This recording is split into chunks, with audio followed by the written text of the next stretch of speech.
What's up guys, it's Tom here and welcome to a brand new Liverpool transfer news video, and today's video is about Gonzalo Inacio, who is a fantastic 21-year-old centre-back Portuguese international, and the Portuguese media outlet A Bola is reporting that Liverpool is leading the way to sign him, and he could be available for just 45 million euros, which could be around 40 million pounds. And I think, especially after the defensive horror show of yesterday where Matip and Gomez were all over the place, and Southampton, the worst team in the Premier League, put 4 past Liverpool, I think it's definitely very clear that Liverpool need to sign a centre-back, and I think Joe Gomez should be sold. His best years, it looks like, are behind him. 2 really serious injuries killed his career, really. And according to the report, there are English and Italian clubs chasing the Portuguese centre-back, but Liverpool were the only club who named specifically in this report, hinting that Liverpool have a dedicated interest and they are at the forefront of this transfer race. And the appeal of Inacio is that he is one of the most talented centre-backs in the Portuguese league, and he has only a 45 million euro release clause, which as I said is around 40 million pounds. And I think when Liverpool were scouting Sporting Club de Portugal's games and we saw how brilliant Manuel Ugarte was, I think potentially Inacio caught the eye of the Liverpool scouts as well. And guys, if you enjoy these transfer news updates, and in this video we will have a scout report for Gonzalo Inacio, and also why Jurgen Klopp thinks that Liverpool will have a massive summer transfer window, plus why Liverpool will challenge for the title next season. Jurgen Klopp said that, so that will be in the second part of this video. If you enjoy these, leave a like, subscribe if you're new around here. And what I love about Inacio is that he can play centre back and he can play right back as well, which would be absolutely perfect for Liverpool, because we definitely need a backup for Trent Alexander-Arnold, or even sometimes play Trent Alexander-Arnold in that defensive midfield role and put Inacio at right back. And Gonzalo Inacio is a very strong passer of the ball. He's naturally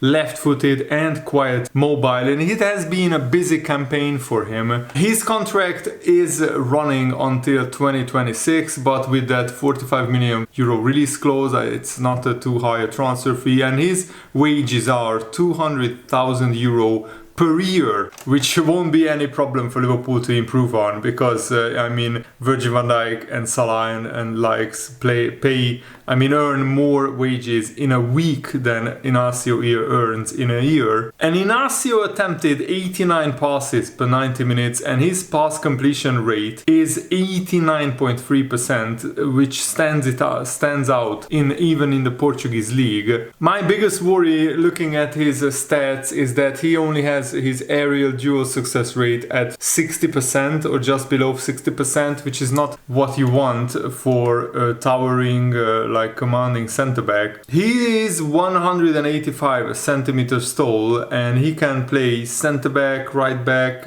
even left back. He's naturally left-footed. And in all competitions, he has 4 goals and 3 assists, which is pretty decent for a centre-back, you know. There is a possibility that Jurgen Klopp thinks Joe Gomez can still improve and get back to the level that he showed before, because he's still quite young when it comes to centre-backs, and Joao Matip only has 1 year left on his contract, and I think he's like 31 years old or 32 years old. So there is a possibility that Liverpool sell Joao Matip instead of Gomez and keep Gomez for 1 more season and sign Inacio as our 4th choice centre-back. And this is what Fabrizio Romano said about Gonzalo Inacio. Many clubs have followed him in recent times for a long time. He's an amazing talent. I think he's one of the best left-footed young centre-backs in Europe. He would be a top signing for any club, but I'm not aware of anything concrete for now. And Inacio looks to have a big future in football, and it looks like he could be an ideal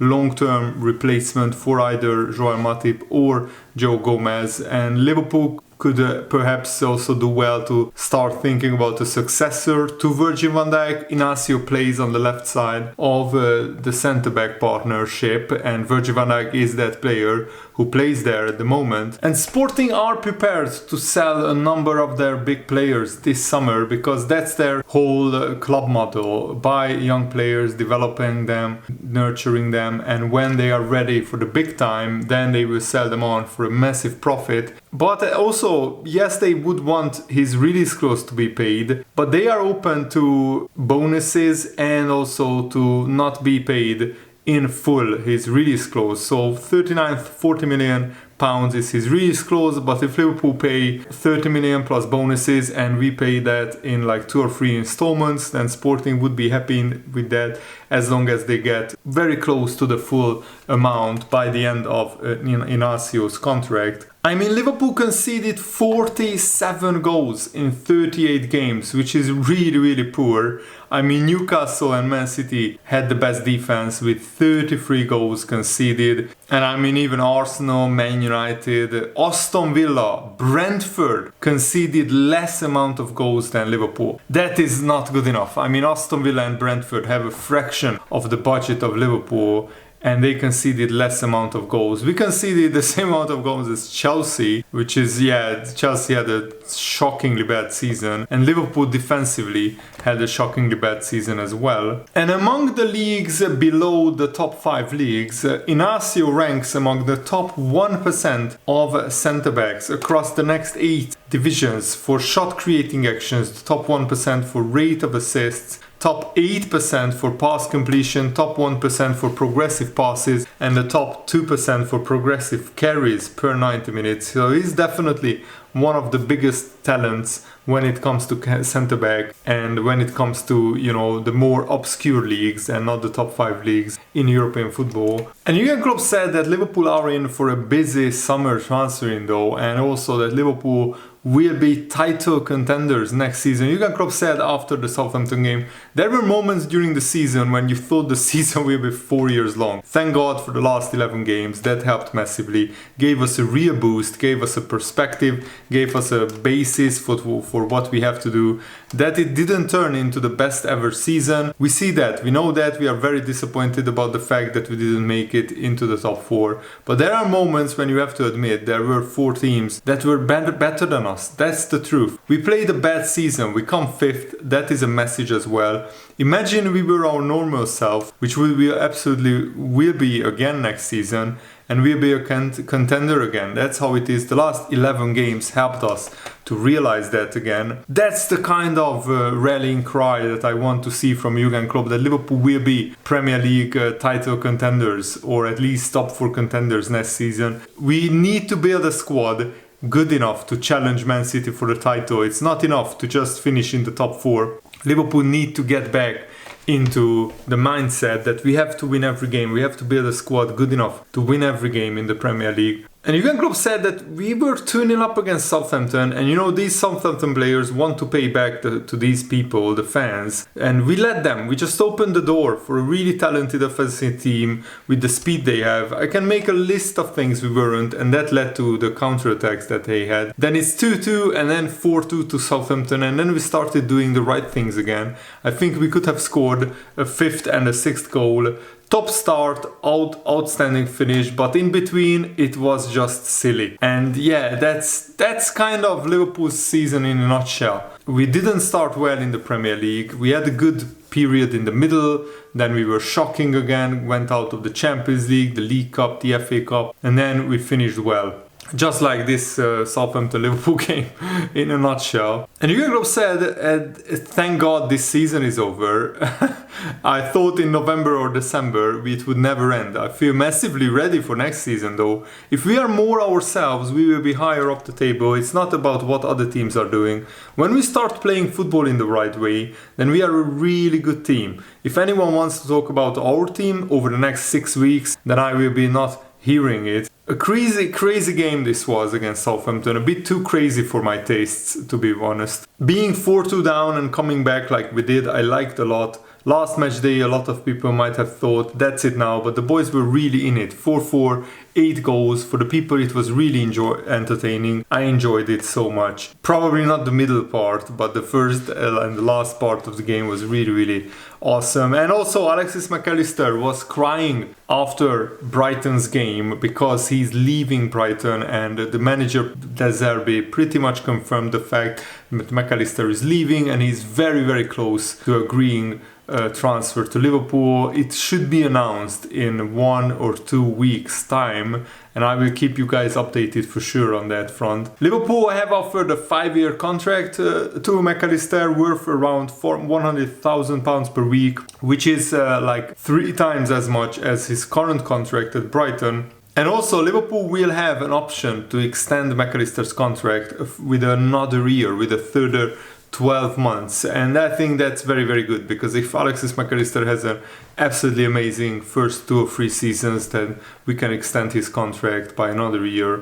And James Milner, what a Liverpool legend, and he said farewell to the Liverpool fans who really loved him for his time. And I mean, when James Milner arrived at Liverpool at like 30 years old, like 7 years ago, I didn't think he would stay for 7 years, and to accomplish what he did, it's mission accomplished, as James Milner said. He said the aim was to win the league title with Liverpool. The aim was to add another Champions League to the trophy cabinet. It was the plan. Plans don't normally come off like this.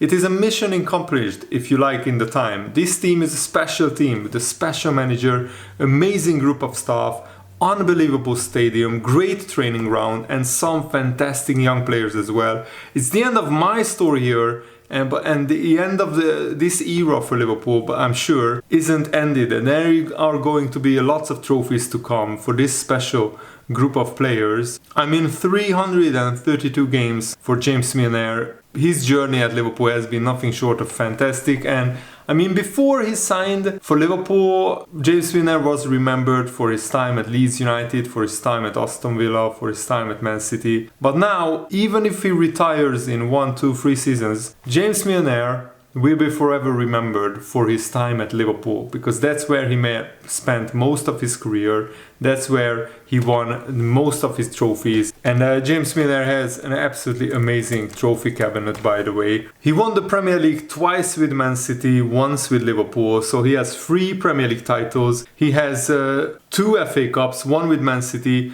one with Liverpool. He has 2 Community Shields, one with Man City, one with Liverpool. He has the Champions League medal, 1 first place, 2 second places. He has the UEFA Super Cup, the Club World Cup medal as well. And he also won the League Cup with Liverpool and Man City as well. So he has 2 League Cup trophies as well. So that's brilliant that he pretty much won every trophy there is to win, at least twice. Apart from the Champions League, Man City haven't won the Champions League with Milner, and hopefully they won't win it against Inter Milan either. So good luck to James Milner at Brighton, and I will be following all the careers of Bobby Firmino, James Milner, Alexis Chamberlain and Naby Keita with great interest, and let's see whether any of them can still maintain that level that they showed at Liverpool, and whether they can win more trophies and titles at other clubs. Hopefully, apart from Milner, all the other guys will go to foreign clubs. Probably Oxlade-Chamberlain will stay in the Premier League, but he won't go to another top 6 club, I'm pretty sure. So good luck to all of them in the rest of their playing careers. Thanks for watching, guys. Hope you enjoyed this. Have a lovely day. See you later. Goodbye.